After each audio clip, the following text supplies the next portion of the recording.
আজ মহান মে দিবস, শ্রমজীবী মানুষের অধিকার আদায়ের রক্ত ঝরা দিন।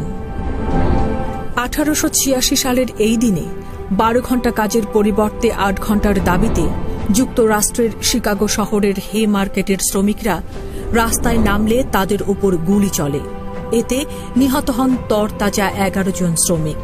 তাদের জীবনদানের মধ্য দিয়ে পরবর্তীকালে যুক্তরাষ্ট্রসহ গোটা বিশ্বে 8 ঘণ্টা শ্রমের দাবি মেনে নেওয়া হয়।